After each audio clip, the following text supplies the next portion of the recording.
Greetings all, welcome. It's good to see familiar names popping in.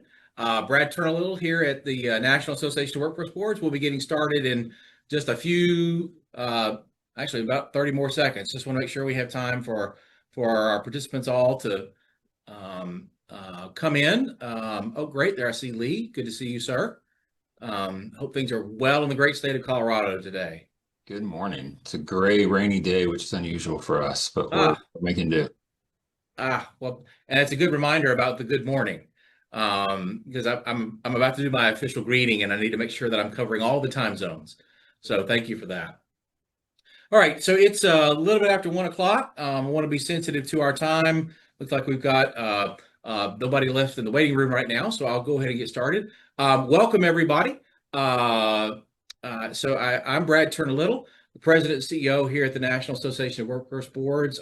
Thank you all for participating today in what is the first of a series of webinars, really spotlighting organizations and entities that have locked arms with us here at NAWB as part of a new initiative called our Vision Partner Strategy, where we're engaging strategically with organizations, corporations, entities that can really help, we believe, move the needle forward in the direction that we want for greater impact for local and state workforce boards. Thrilled to be able to have this opportunity to have this first in an ongoing series of webinars kicking off today for these strategic dialogues. We are joined, today, our beginning focus, and this is something that we've heard from our members pretty loudly over the last number of months, is a desire to be much more focused on data, particularly understanding the impact and the return on investment that the public workforce system has in communities and across the country. And so our conversation today is going to focus on data. It's a great place for us to begin, and we are joined by our guest, Dr. Ken Poole. Greetings, Ken.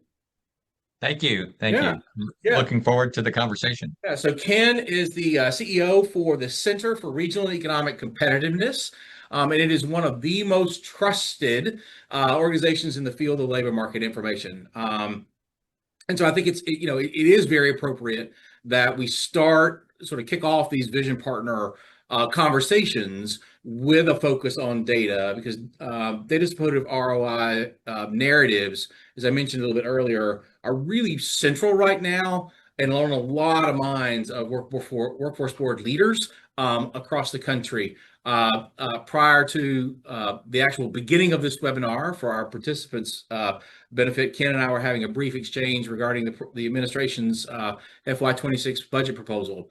And I think the ability for workforce boards to be able to articulate their value in communities to members of Congress and to business partners in the community is more important now than ever. So really grateful that we're going to have this conversation today. So all of that said, Ken, why don't you just take a quick minute, introduce yourself, and thank you, Brian. If you want to come off mute and give me an amen, I certainly will do that. I'll take those anytime I can get them. Ken, why don't you take a few moments, introduce yourself to the group, and there may be people on the call today that are not familiar with CREC. Oh, and for the record, for our attendees, it's not CREC, it's right. CREC. So tell us a little bit about that, and then we'll sort of dive in a little bit about sort of your interest in working with NAWB and that kind of thing. But why don't you do a quick Sure. sort of introduction of yourself and CREC? Sure. First of all, Brad, I heard the y'all in there. That means that we're probably both from North Carolina. Is that right? Well, my wife is. I'm married into the state. It's an Oh, you're adopted married home. into the state. Okay, all right, got it. But you've I'm learned ten- the language. I'm a Tennessean by birth. Okay, well, you do know y'all and all y'all. Okay, got it. All right. All right. Well, fair enough. So basically, the Center for Regional Economic Competitiveness, CREC, I started up in 2000, actually the turn of the century. I hate to say that, but basically with the notion that we have a strong belief that we need to help regions prosper economically, and the best way and the most effective way of doing that is bringing together the intermediary organizations and providing them with the resources and assets that they need. So that's really been at core. We're a nonprofit. We spun out of George Mason University School of Public Policy. As someone said, they asked me if I wanted to be run a center, and I said, sure, as long as it's not part of an academic institution, because I don't want to deal with bureaucracy. We incubated there for a decade and moved off campus, but we're in Arlington, Virginia. So we're in DC area, but we have a national footprint, the work that we do. And that was also part of the reason why I didn't want to be part of any one university, because we really wanted to have that national footprint. Got it. My personal background is actually out of the economic development business. I actually, when I started my career, I was in graduate school and needed a job and fell into this organization that was an economic development consulting. I didn't know what it was, but I said, it sounds good. And my first project was doing an economic development strategy in the state of Pennsylvania during, I won't talk about which recession that was, but it was one that Pennsylvania needed a lot of attention to. Been many generations ago. And through that work over time, spent about a decade working in the field, went to work for what was then the Council for Urban Economic Development, now IEDC, spent several years there, decided to go back to school to learn what I was doing. I figured after about a decade, I needed to actually know what I was up to. Went back to school, got my doctorate in regional development. And with starting up CREC, it really was about sort of making that connection. And I read the news and knew what was going on in the early 2000s, that we were going to have this silver tsunami. And so decided fairly early on that we needed to connect economic and workforce development. Yeah. So for the past 2 decades, that's been a really important core part of the work that we do. And to do it, I thought the best way to do that was to connect their evidence building activities. So I have been working with the LMI shops and the labor market information shops really for the past 15 years, when we took on the role as the managing organization to support the Labor Market Information Institute. We also manage 5 others, 6 total. Okay. You might want to think of us as kind of an association management firm, but firmly grounded technically in the field of economic and workforce development. That sort of connection between economic, workforce development, and higher education, because we are firm believers that post-secondary education is at the heart of being successful in this environment. Yeah. So really a lot of the work has been focused around trying to infuse evidence building in the economic and workforce development environment. Great. Well, I know there's a lot of folks on today's call that really is going to resonate. One of the things, it's been said in our space for quite some time, and I hear it reiterated with almost every local workforce board that I engage with in conversation or strategy discussion, is that economic development is workforce development, and workforce development is economic development. It is one coin, 2 sides, can't have one without the other. So really, appreciate all that you have done to contribute to this, to the space, and excited about the relationship now that you've got here with us at NAWB from a strategic perspective. As you were considering sort of leaning into that opportunity, I'm interested in sort of your perspective on sort of what brought you to the table, and where you see value for the field in this relationship. So it's actually a perfect alignment, because we have been for a number of years really focused on building and supporting the data infrastructure. So we've been working with the U.S. Chamber on the Talent Pipeline Management Initiative. We actually helped to set up the evaluation framework for the TPM. We've been working with them on the Jobs and Employment Data Exchange, sort of the notion of building data. We're working with the National Association of State Workforce Agencies, trying to help provide evaluation support for the National Labor Exchange and the job postings data that they're trying to make available. And then combine into that a lot of the work that we're doing currently. We're sponsoring sponsored work that we're doing with the Gates Foundation, for example, and with ETA, has been really around building connections between the workforce labor market information system and the delivery agents. How do you infuse the use of data in the culture of workforce and economic development organizations? Mm-hmm. And particularly, you know, I I can recall 2 decades ago when you couldn't get folks in the same room together because they were arguing over things. And I Yeah. think, particularly on the workforce and economic development side, and a little bit of it has to do with sort of the culture of both systems. One is really focused on business and the needs of business. The other focused on the individual worker and the needs of those. And it really was hard to sort of get people speaking the same language. But now increasingly we understand that if we're going to be successful in helping individuals find meaningful careers, we need to be doing it in a way that goes with the flow of where the economy's going. Right. So some of the work that we're doing is really around how do we help workforce boards become more driven by where the economy's heading and guiding their client base towards where that economy is going. Clearly, the emphasis in WIOA sort of pointed in that direction. We got to have some influence in some of the discussions about the reauthorization of WIOA the last go round and some of the design elements.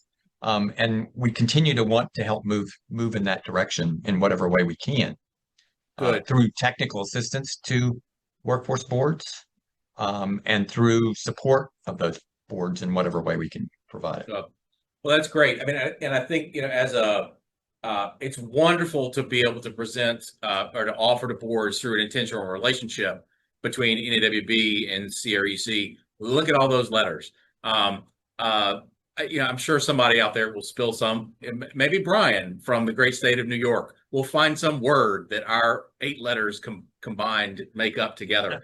But I do think it's really important that local workforce boards sort of are aware of you, what you do, what you offer, and I think that idea of the common language to be able to speak is both powerful and catalytic.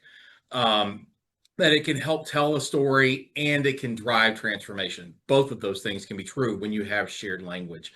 So on that front, I want to dive in a little bit. I've got a question or two that I want to pose, and then I know we've got some people that have joined us today that you've got some questions for as well to really, I think, give example and dig a little bit deeper about what it means for a board to be able to engage with you strategically. But here's where I want to start. Right. So we mentioned the need and the real bubbling we see across the network for boards to be able to talk about return on investment, interestingly, in a new type of language, right? We've been talking about a return on investment I've been in this business for over, a quarter of a century, and it's been the same sort of narrative, and that narrative hasn't moved the needle.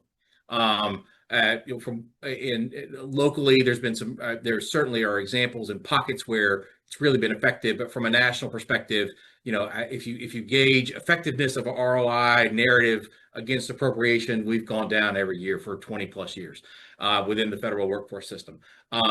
It's a real challenge for us. So I'm interested in here's my question. So we've been talking with boards about thinking about what a new narrative might be and what the data underneath that narrative to really support and undergird it could begin to really shape up to look like. So what advice would you give to our members in terms of asking the right questions to get to the heart of a more compelling ROI case, right? And then do those data sets exist? Because one of the things that we don't want to do, right, is to then say, oh, well, actually, and now you got to collect this other thing. But do those data sets exist that we can ask those questions from to build an evolved ROI sort of conversation? So, big question, have at it. Yeah. So first of all, I think the area where I've been really emphasizing of late is, we need to be thinking. My sort of running joke is we need to think about the whole Wayne Gretzky quote about you need to look where the puck is going, not where the puck is. And so I've been trying to sort of get folks to thinking about where's the economy going, where are changes happening, what are we doing to prepare workers, not for the jobs that are immediately available, but where their future is going to lie. And also, obviously the big challenge with the workforce system is honestly has been historically we've got WIOA metrics that are designed to solve the problems of 20 years ago, as opposed to what the current set of problems are that our economy is trying to grapple with. Right. And so you got that sort of area of emphasis. And then let's face it, the business case seems to be very compelling in this particular environment. So what business problems are you solving as you're building skills in workers? And how can you help get businesses to help you tell that story? The more we can begin to move in that direction, I think the more impactful we'll be able to be. And then, of course, obviously, look, I grew up on a farm in rural North Carolina. All right. I'm a first generation person who came out of my family, first generation college person. And so how did I get there? Dumb luck. And there are lots of assets along the way that I was able to leverage, some of which don't exist anymore. And so we need to begin to tell more of those kinds of stories about the data helps you make the case, but the story is the one that really helps move the case forward. Right. And so, the data is really sort of the evidence that supports the story you're telling, but you got to tell a really compelling story to the audience that's listening at the particular moment. And I'm a data guy saying this now. Really, but don't tell me a story that you don't have data behind, because that's just a story, right? Right. So I think we have to tell these things together, and that's actually been a lot of the work that we've been doing, is focusing around combining the storytelling with evidence and evidence building. So I think that's a really important piece of this. Then the question you ask about, does the data exist? Well, the reality is that's part of the problem, is the data system we haven't invested in the data systems either. And we've been doing some of the same kind of disinvestment in our public data infrastructure. So that's really why we've been working with NASWA and some of the job postings and trying to get that. There's stuff out there that's for fee, but that's because folks have gone out there and bought data sets and created things. But the public sector ought to be innovating in this space and providing that data making that data available. And the reason they haven't been doing it is because they can't even run the train. They don't even have enough resources to run the train, much less actually do much innovating on a new engine. Yeah. And I think that's really part of the challenge we face, but that doesn't mean we can't sort of overcome that. And some of the work that we're doing actually currently, for example, we have a project that we're going to be doing that would really focusing on, it's an NSF funded, that would focus on this notion of industries of ideas. And if you've not heard about this, I can dig into it further, but it's really the notion that we're investing a lot in research. Where are those researchers going, and what kinds of companies are they helping to create, and what kinds of jobs are being resulting from that? So that's really around using the fact that we're investing in research that is actually where the puck's going. Right. So what kinds of jobs are we creating in companies where those researchers are going? Because they probably need technicians to create stuff. They need service providers to support their work. So what are the skills that those kinds of companies are creating? And let's start making sure we're beginning to build the systems to support those kinds of companies. I know we have a today problem. We got people who are currently needing work today, but we have a tomorrow problem. And that's really where folks, that's the sexy stuff people want to invest in. Yeah. So if we're focused on the tomorrow problem, we'll probably begin to address the today problem as we're going along. Yeah. No, I think about, it's really what you're sort of outlining there in terms of, and my good colleague in NWB, Jay Gentry, who's also on camera with us and has helped sort of foster this relationship along. One of the things that we talk about, I appreciated the Wayne Gretzky metaphor. We talk about, that we as NWB need to be engaging in things that help our field skate to where the puck is going to be. Right. And so I appreciate your sort of future looking lens. That said, right, there is an immediacy. Right. And so, we've talked about, are there simple things, are there easy metrics that right now, if looked at from a different perspective, could actually help tell a different story. So one example that I use, and I'm interested in your sort of thinking in this space, Ken, as opposed to, you look at the work that, out of the Pearl data and analysis from that, just a quick number, right? PY23, 1.5 million people found jobs. Well, from a narrative perspective, how different is that to say the public workforce system help businesses fill 1.5 million jobs, right? And so one of the early pieces of what you articulated, right, was that you got economic development sort of focused on business and workforce development focused on people. I think there might be a few folks on today's call that might be like, wait a minute, hang on, we're a business we're a business driven workforce board system. We have business service units and folks that are out in the field building relationships with businesses. And so when I think about sort of the ROI space, right, and the data connected to that, I think about, are there things that we have access to that if we just use some different language, right, can help tell a different, more compelling story, quite candidly, to decision makers, right? And I do believe there is a difference between 1.5 million people found work and 1.5 million, we were able to help businesses fill 1.5 million jobs.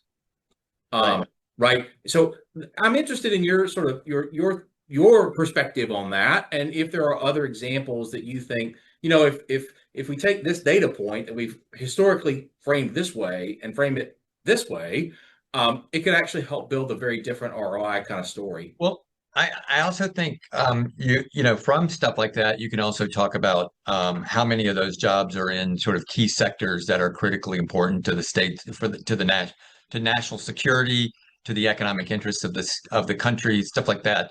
Those are also really, particularly in this environment now, or keep in mind, we're not selling this in an environment where people are having a hard time finding jobs. We're talking about this in an environment in which we have a particular priority we're trying to address. So if national security is the priority of the day, or in my state, and or whoever state, there are probably some key industry sectors that are of importance, and you help the the semiconductor industry fill this many of their jobs, or some of those kinds of just sort of digging in and talking about it in the context of priorities of people who might not necessarily be as interested in the workforce system, but might be interested in solving a particular problem, then you're talking about it in a way that is much more compelling and engaging to audiences.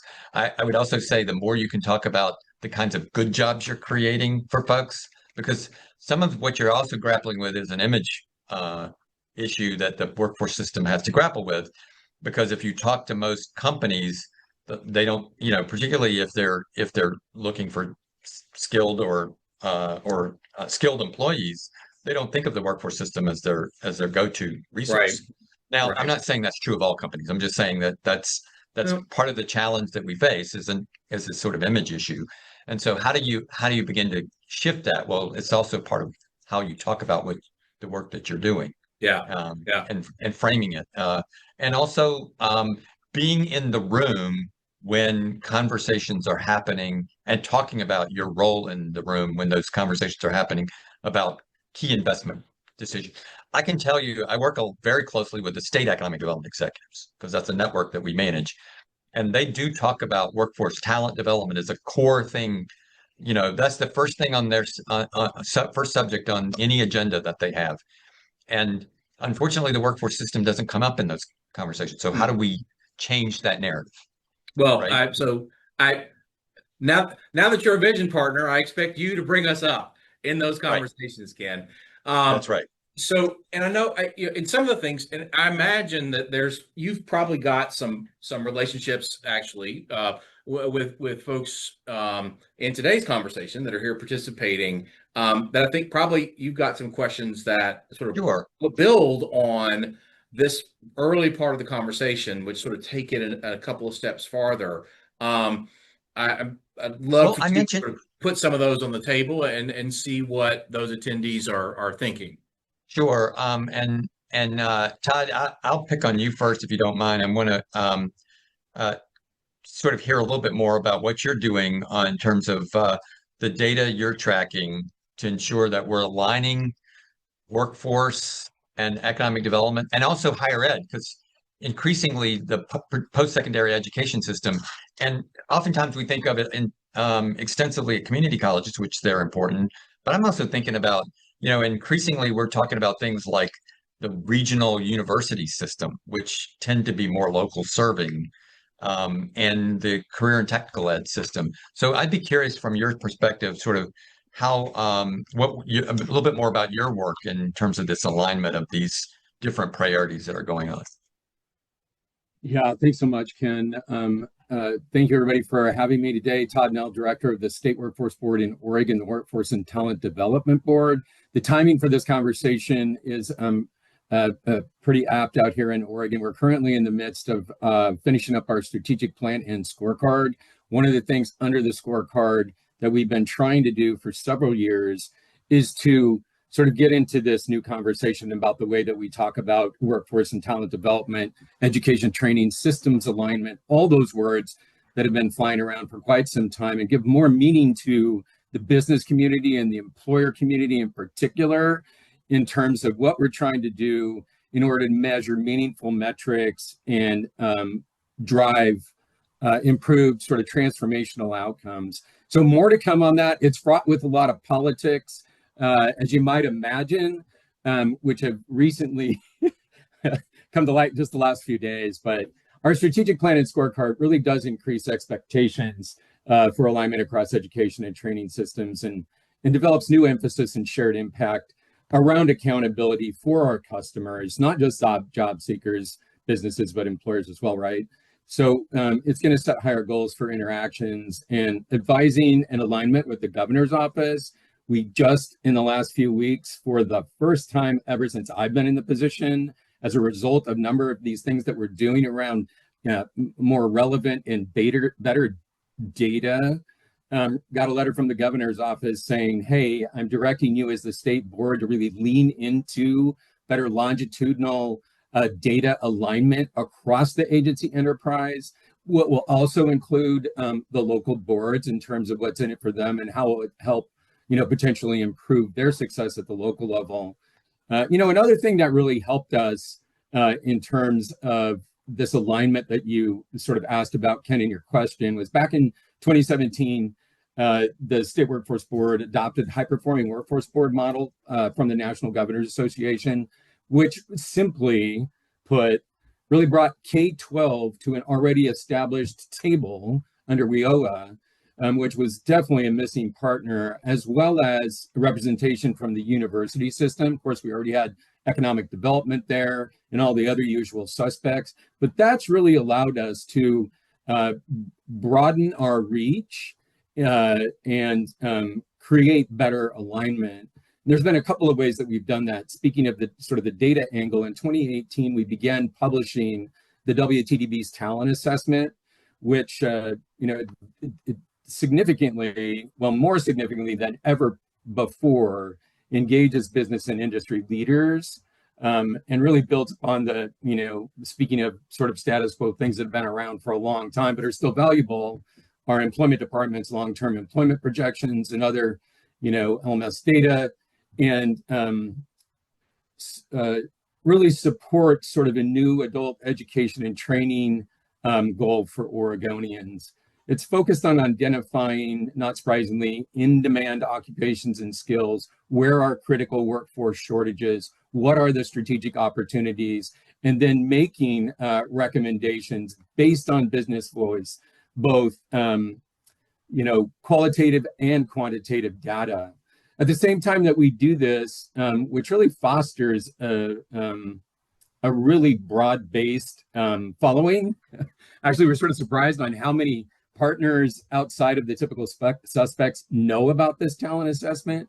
And one of the reasons I think they do is we launched that assessment at our talent summit, which brings together business, educators, local boards, and so many other partners to really understand and unpack the data together. And with business and employers in the room, really better understand what they think about it, and again, what their key areas of focus are around how do we try to meet the demand of these critical workforce shortages that we're experiencing, along, as I mentioned before, with strategic opportunities to help Oregon's economy thrive today and in the future. Back in 21, we established our equitable prosperity task force, I guess it was called, which ultimately ended up becoming Future Ready Oregon, and that was an unprecedented investment of $200 million, which spanned across post-secondary. The local workforce boards received a significant amount of this funding, and K-12 was brought into the fray as well.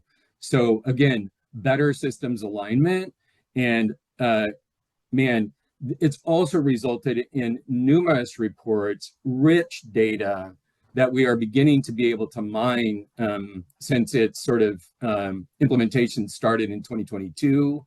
It really has invested in, innovative and equity-focused solutions around, bolstering recruitment, retention, and career advancement, and in key sectors, as one of you mentioned earlier, that sort of what drives our economy. How are we planning to meet what the data is telling us in terms of supply and demand in the three sectors which are formed on, speaking of talent pipeline management, sort of that format that was mentioned earlier in healthcare, manufacturing, and technology, to really get at short-term pathways for meaningful employment, higher earning potential, and opportunities, I'd say, for economic mobility. So it really positioned, speaking of how to position, the local workforce boards, I think, man, they got a significant amount of funding that found its way directly to them through several different grants within those sort of sector consortia, which also connected to many of, if not all of, the sector partnership work that is happening at the local area. So significant benefit to the local boards. Again, time will tell as we begin to sift through all the new data that we're getting, but there's a lot of excitement. I guess the only excitement is that isn't there is that its limited funding expires in 26. We are trying to use the innovation that came out of Future Ready over the long run to continue to improve the workforce and talent development system.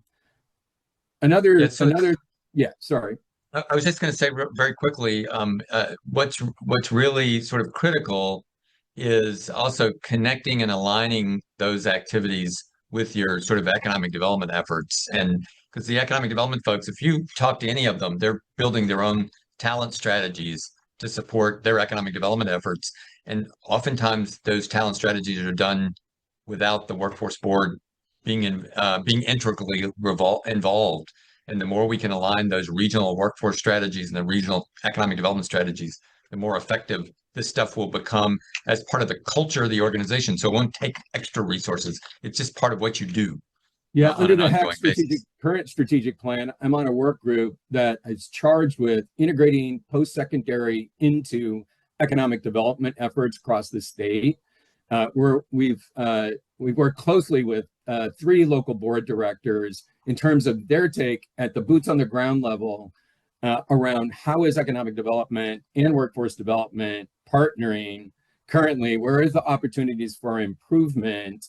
And yeah, I mean, not surprisingly, they were talking about silos and economic development doing their own thing, workforce development doing their own thing. In other local areas, though, which are more promising in best practices, there's great partnerships with local economic development and state economic development that are resulting in, innovative and, scaling of already existing best practices in terms of incumbent worker training, customized workforce training, to meet the needs of new and startup companies. Particularly heard about that in rural Oregon, over in the Central Oregon area in Bend. But yes, in increasing those conversations and the alignment with economic development under this current Higher Education Coordinating Commission strategic plan is already starting to reveal opportunities for increased success. Yeah, so I want to pick on Alistair here a little bit because Todd, you brought up some issues around data and the information you need to really drive these decision makings. And I think one of the best models I can think of labor market information shops, and they're sort of being responsive to that, is KY Stats. And I'd love to hear, Alistair, a little bit more about how you're connecting the workforce boards and partners with your work to improve that sort of alignment and to support those information needs that Brad mentioned earlier, that really the LMI shops are a great place to turn to support. Thank you, Ken, and thank you to the conversation. Glad to have my colleagues across the nation here. Good afternoon, y'all. We own y'all as well in Kentucky. So my name is Alistair Burricanoff. I'm the Executive Director of the Kentucky Workforce Innovation Board, KWIB. And I think one of the resources that the state is very proud of, it's a national gem, is the Kentucky Center for Statistics, as we call KY Stats. You all made a comment earlier about the local workforce boards have limited resources, time, bandwidth, right? And I think that's where the state workforce board really tries to support through the cabinet and through our initiatives to support the local way activities and their innovation. When we think about ways that KY Stats is utilized, I'll share a couple examples from last year. KY Stats was instrumental in our update to our sectors. We updated our top 5 sectors for the Commonwealth, and we utilized their data points. And then we had a quantitative and a qualitative approach in doing so. On the quantitative side, we engaged businesses and all the board stakeholders, right? We had education, we had government, we had labor, and we really came down to 3 filters. We wanted to see what jobs are growing, what jobs are in demand right now, and what jobs pay a living wage. You guys talked about quality jobs. That's what we were looking at. Having business at the table, they said, listen, those 3 things are good, but let's really focus in on what's in demand. So the weight that we gave this was 50% in demand, 25% growing, 25% wages. That allowed us to walk over to the sectors, and that quantitative group settled. They're like, these are what we propose based on the formula.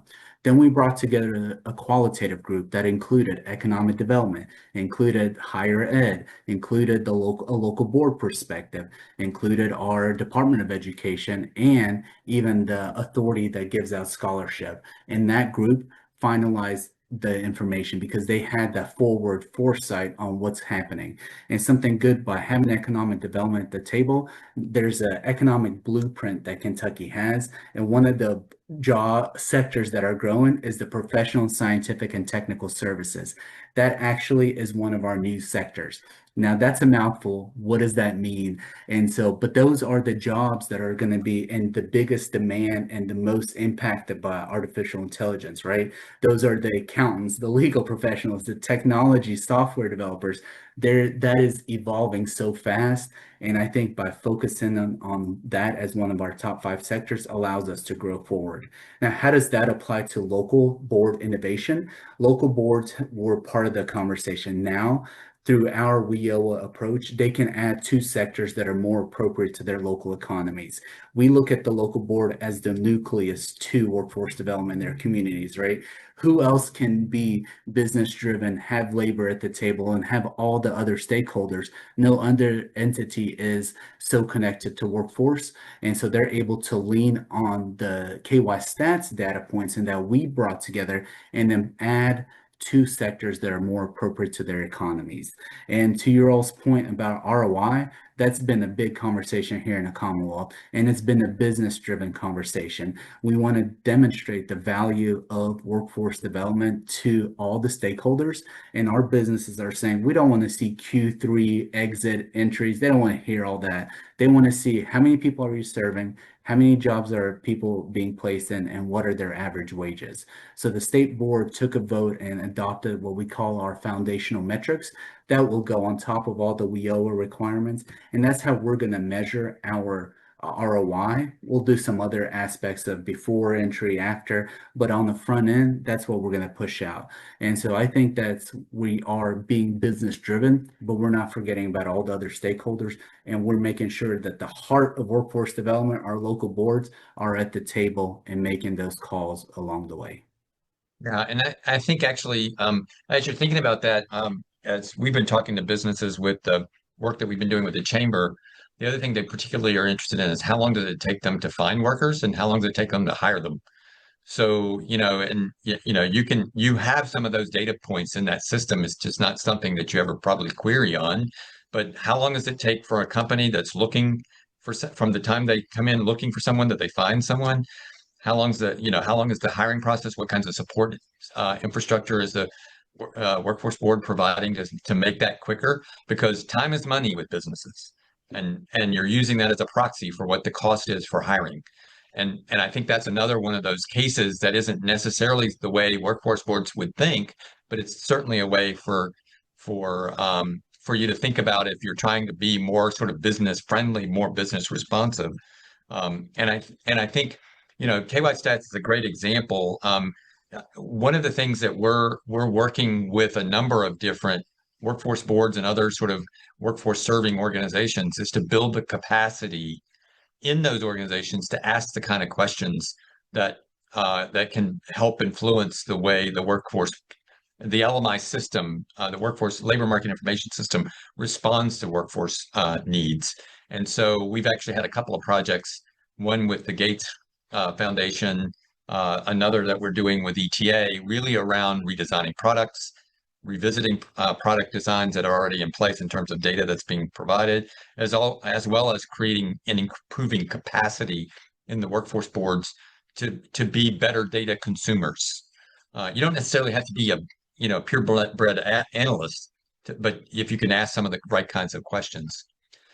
What I also want to do is then switch over, Katie. Part of this, we just talked a little bit about some of the engagement activities, but you're also working on this notion of how to engage with the workforce boards to strengthen and understand impact. So can you talk a little bit about the work that you're involved with? Sure, yeah. And hi, everyone. Katie McClelland. I'm the executive director of the Governor's Workforce Development Board in Minnesota. And I've been in the role for about 2 years. And over this time, we've been kind of continuously reimagining the role of the Governor's Workforce Development Board and how we can do a better job of coordinating with our local partners. Because I think we found, or one of the big themes that I heard from our local partners from the beginning was that we just need stronger communication, coordination. So we've been doing that and trying to really learn as we're going, or building the plane as we're flying it over the last 2 years. So one of the first things that we did was start with some sector strategies similar to what Alisher was talking about, and Todd as well, and making sure that we're activating our regional LMI team to both understand and provide better regionally specific data on what our state initiatives are. So for us, there's 5 sectors that we're really focused on in Minnesota. It's around manufacturing, education, caring professions, tech, and trades. I think they're very similar across many states, but Minnesota is a big state with a lot of different regional economies, and so or local economies and local regional focuses. So we heard from our local boards, and they told us very clearly that that isn't applicable for all of them. So we tried to make sure that as we were giving them their regionally specific data, that we were breaking down for both the overall state of what our priorities are for our big sectors, and then also looking at regionally specific data. And one of the things that we're focused on too is looking at demographic data and thinking about opportunities for growth in our or how we can activate overlooked workers. And so that's another thing that right now we are working as a state to do is, there's a lot of shifting conversations, but instead looking at our data around who are our populations that are either unemployed or underemployed at a higher rate than our state average, or have a lower labor force participation rate, and using WIOA requirements for disaggregating data and getting that information to our local partners or regional partners too.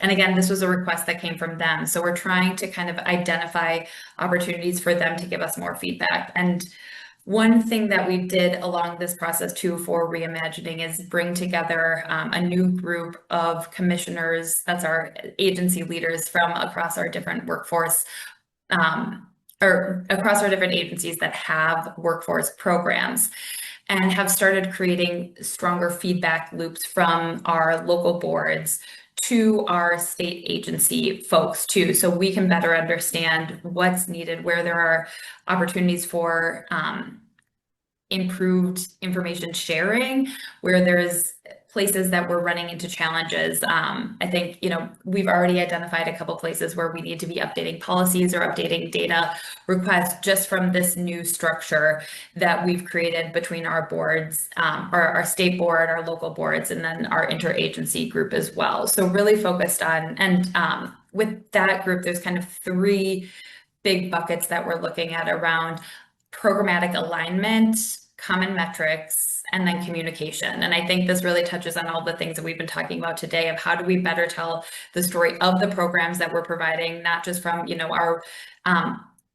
our employment agency. And actually in Minnesota, we are the Department of Employment and Economic Development.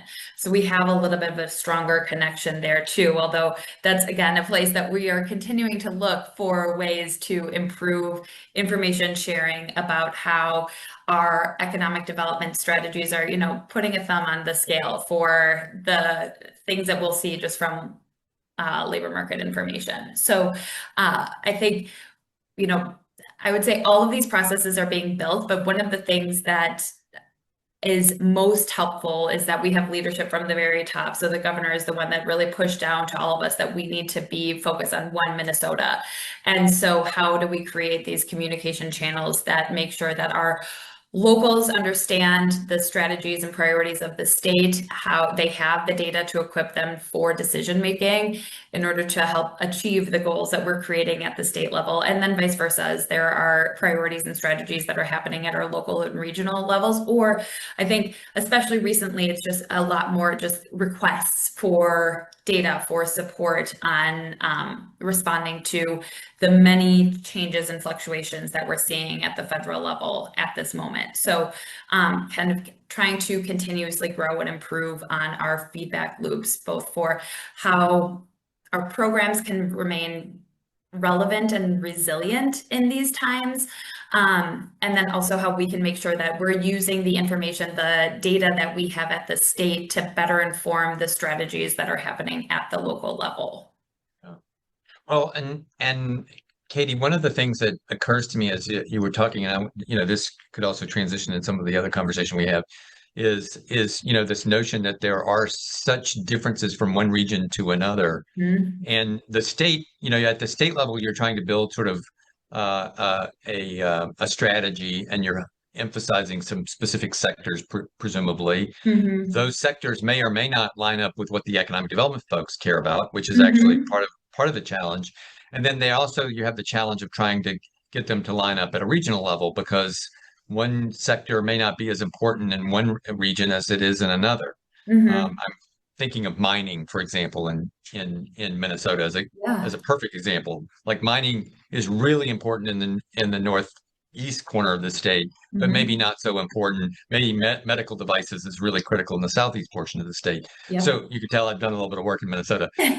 So and actually done some talent strategy development work in the state. And so I think part of the challenge here in the work is how do you engage particularly private businesses? Because here's been my experience. If you put a group of businesses generically together that aren't targeted to a specific sector, they talk about generic problems. I can't find people to work, they don't have the soft skills, blah, blah, blah.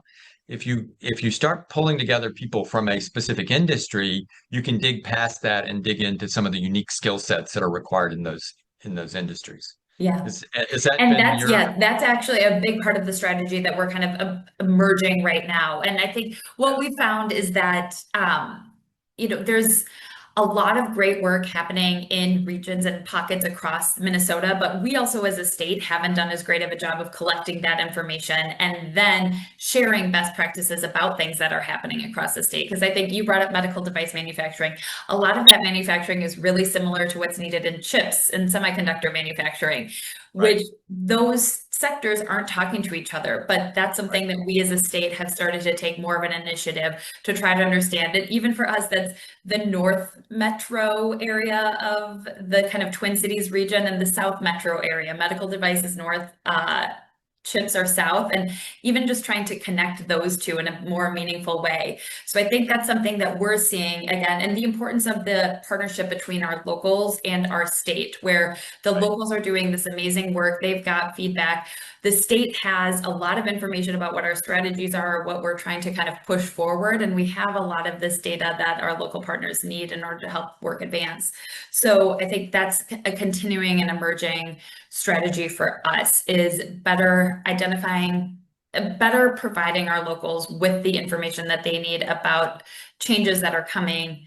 And I think even just in the conversation with our Deputy Commissioner for Economic Development too, we're trying to think through the staging. And so this is something I look forward to hearing more from you all about too, as we're expanding this partnership. But, economic development strategies that or investments that they're making now will likely start showing job changes a year or two from now. And so thinking through how we make sure that the locals have that contextualized data, where we made a huge investment now, what does that mean for when we'll need jobs, and how do we start training now, and helping employers also understand that we do probably need to start making plans for workforce development now, so that in 2 years, when your plant is up and running and fully functional, you've got the talent pipeline ready to go.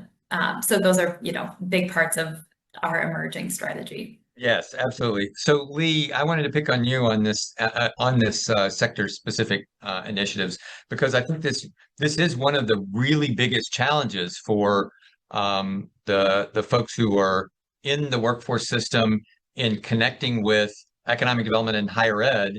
Is it's really tempting to focus on where the big numbers are in terms of where job openings are, and yet the strategically important things that folks in the economic development side are very interested in. So can you talk a little bit about some of the sector specific work that you're doing and how the workforce boards can position themselves, particularly in those areas that are strategically important to meet state needs?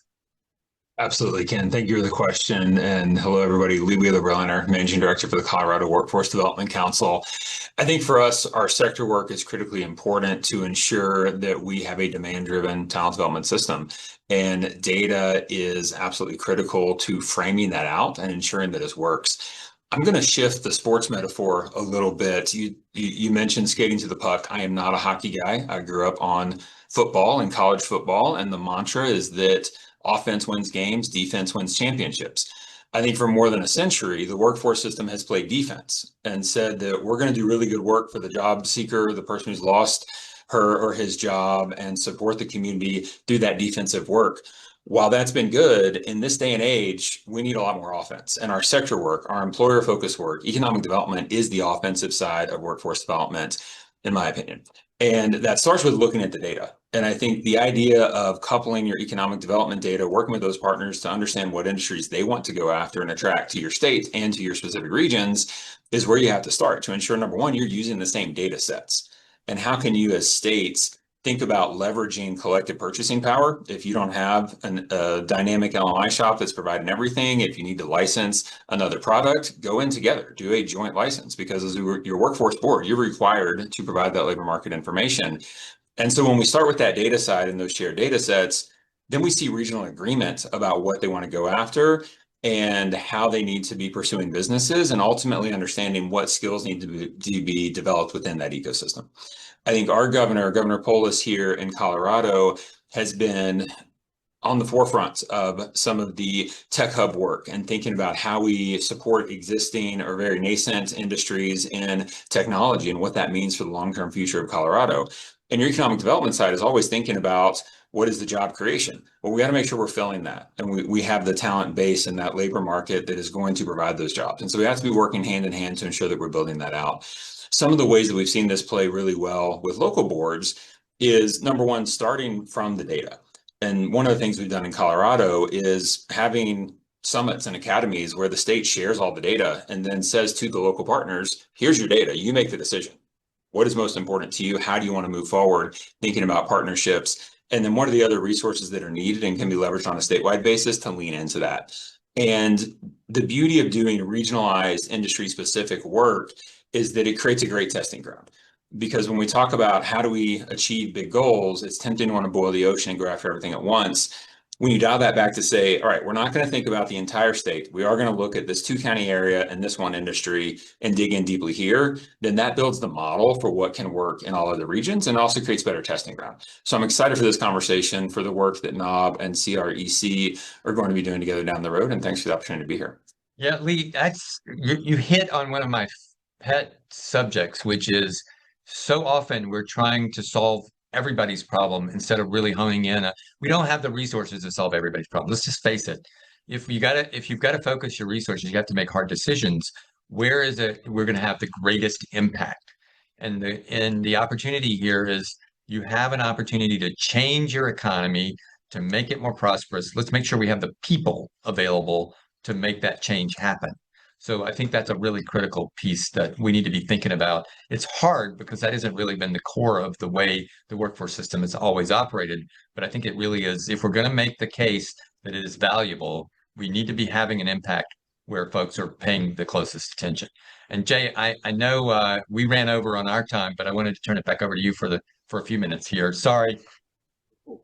No problem, Ken. We have a couple of minutes, and we had the question that you addressed to some extent already from Brian. But if we want to go back to what Brian asked about data systems and when they are not talking to each other, and what you're doing in terms of the technical assistance, could you put some words around that for a couple of minutes?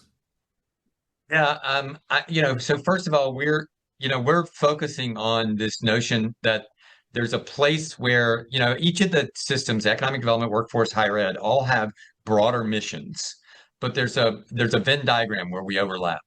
And where we overlap on all three of those, if we can figure out ways to leverage those investments to make the greatest impact, dollar for dollar, that's where we have the ability to help all three systems in making the case for their individual and the public investment in each one of those three.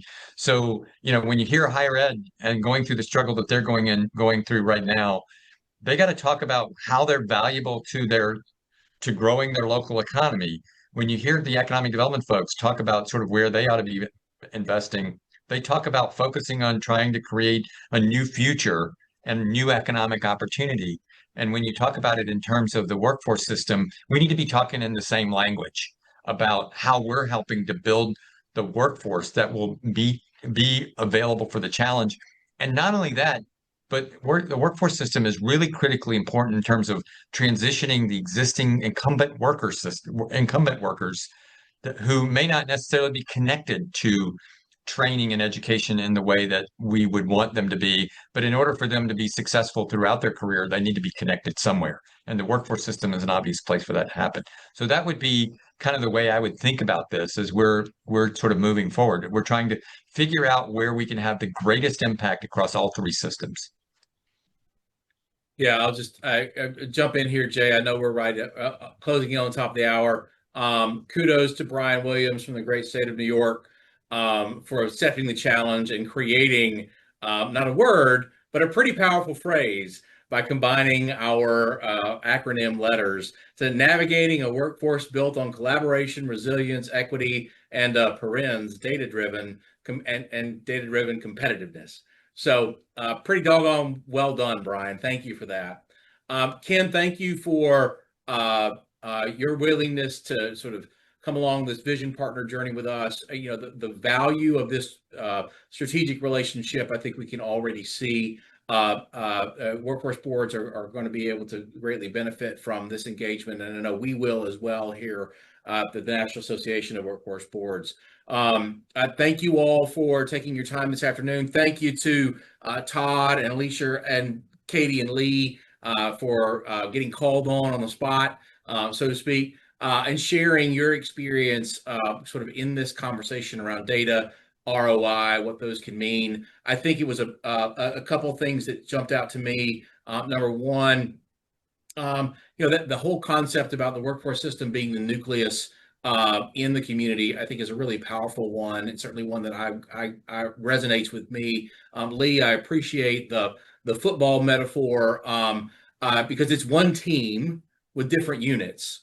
And Ken, I think we can, if Lee has said that the workforce system is kind of the defensive unit and the economic development is the offensive unit, I guess that leaves the special teams and the kickers for education. So, we'll just sort of have to let the metaphor be what it is. But it is one team with one goal, and that's to win, right? And you talked about that win in our parlance here at NAWB. We talk about economic vitality in communities for our businesses and all of our neighbors. And I think that's what we're all striving for here, and really appreciate your participation, your engagement. Todd, thank you as well. You came on the camera, so thank you, Todd. Thank you. We do have a brief survey that Jay has posted in the chat. You'll also be receiving a note with that survey. As I mentioned at the onset, this is the beginning, the very first of our Vision Partner webinars. We'll be continuing these. Our next one that'll be scheduled in the not too distant future will be with Lightcast, kind of in the same data conversation. And then subsequent to that will be a conversation with Amazon AWS, which I'm really excited about as well, as we grow sort of our vision partner ranks and expand the strategic conversations into the areas of really what I think can be of great import and impact for local workforce boards. So thank you all again so much for taking your time this afternoon or this morning, as the case may be. I don't think we have anybody in this evening. I don't think we have anybody in Europe, but thank you all. Ken, thank you once again. Appreciate your time this afternoon. Really important and valuable conversation. Thanks, everybody.